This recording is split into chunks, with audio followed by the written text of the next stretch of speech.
Welcome back to Tech Talk, episode 305. Mark here. And Jenny, you look like you just plugged into the Matrix with how pumped you are.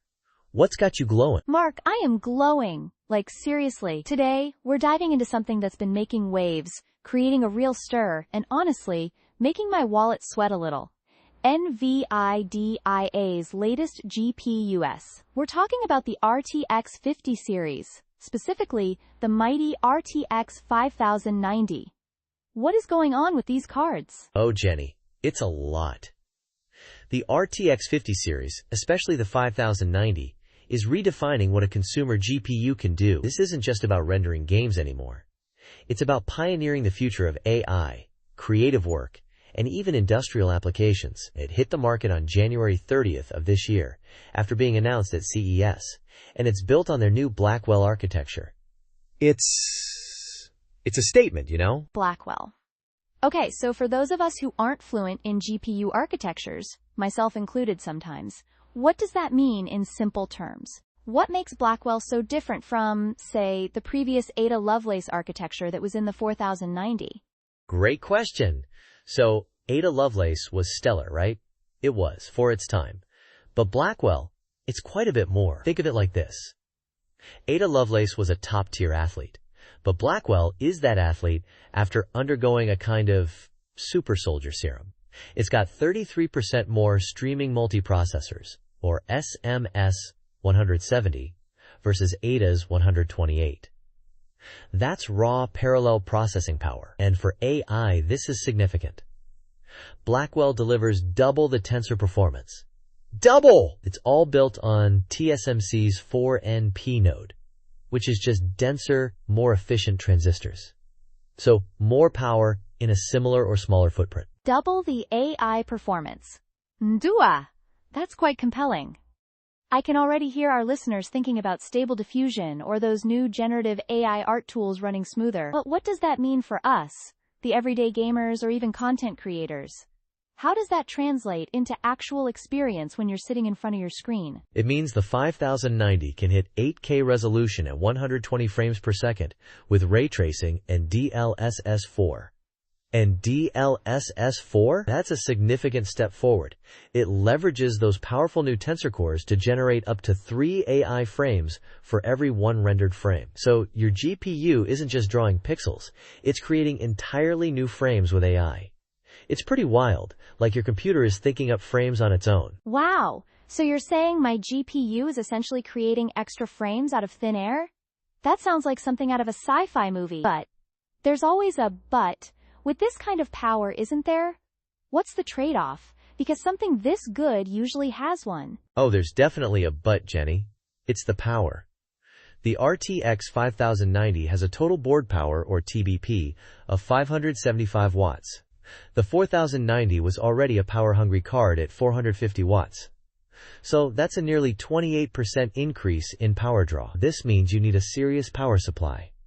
We're talking 850 watts minimum, usually more, and your cooling solution has to be top-notch. If you thought the 4090 needed good airflow, the 5090 needs robust ventilation, almost like a dedicated exhaust system in your PC case. Robust ventilation for my PC.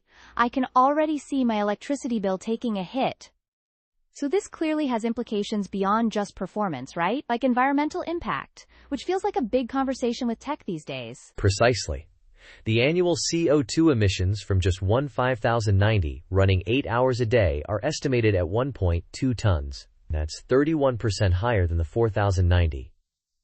Critics are calling out NVIDIA on this despite their green mode, software that reduces idle power. There's a real debate now about balancing cutting-edge performance with sustainability. Some argue that while the AI capabilities are new, the energy consumption for existing AI workloads doesn't always justify upgrading, and the hardware might exceed what most AI applications currently utilize. And even DLSS4, while clever, some folks worry it could introduce visual artifacts or inconsistencies for certain users. It's a tough one. On one hand, you want advanced tech. On the other, you want a habitable planet. I mean, where does this kind of power level position the 5090 in the market? Is it still for everyone? Or is NVIDIA aiming for a different crowd, perhaps a narrower niche? They've definitely segmented the market. The 5090 starting at $1,999, is clearly aimed at the bleeding-edge crowd, the AI pioneers, the professional VR developers, the high-end creative studios. Industrial Light and Magic, for example, is using them for the new Avatar sequels. They cut their lighting iteration times by 60%, and Seoul Robotics is using them in Time's autonomous warehouse forklifts for real-time 3D object detection. So yeah, big industry players. Wait, they're putting $2,000 GPUs in forklifts? That's quite something. But what about the $4,090 then? Is it just obsolete now? Relegated to the tech graveyard? Not at all. NVIDIA's smartly handled this.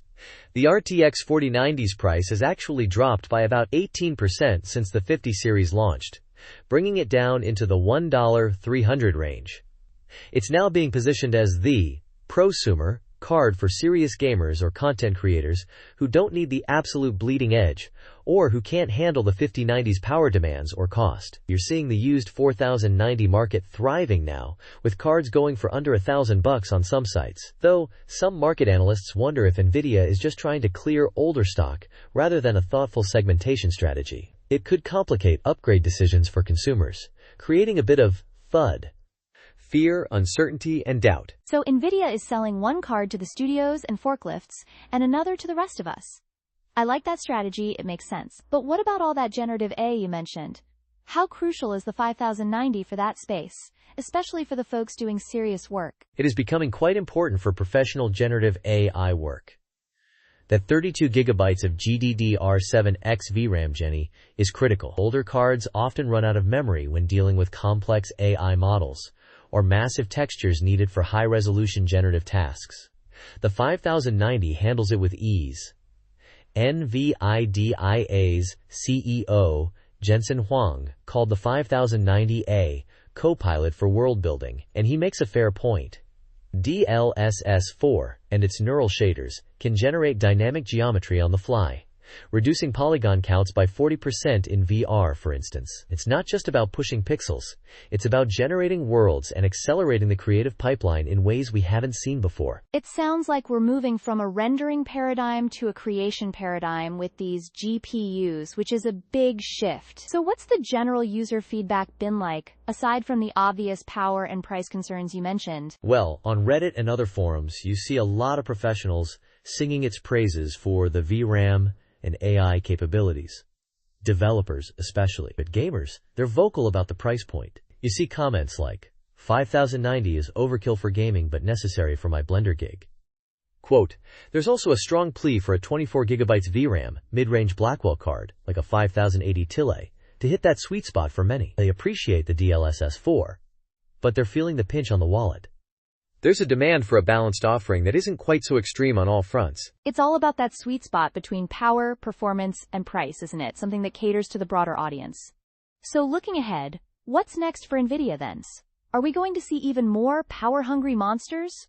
Or will there be a shift towards efficiency, perhaps driven by increasing environmental awareness? That's the big question, Jenny. The trend suggests continued pursuit of AI performance, probably moving towards even more specialized AI cores and disaggregated designs for data centers. But I think on the consumer side, we'll see NVIDIA try to optimize the architecture for better power efficiency, especially with those impending EU regulations. There's also a strong push towards hybrid cloud and edge AI rendering, letting our powerful local GPUs handle some tasks, but offloading the most intense stuff to the cloud. It's going to be a fascinating few years as they navigate these demands.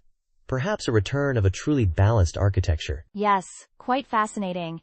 It seems like NVIDIA is forcing both industry and consumers to rethink what a GPU's role truly is. Not just a gaming machine, but a powerful AI coprocessor, a creative engine. And as always, the conversation around price, power, and environmental impact will continue to evolve alongside the technology itself. Mark, this has been a truly insightful deep dive into the world of NVIDIA's latest. Thanks for breaking it down for us. My pleasure, Jenny.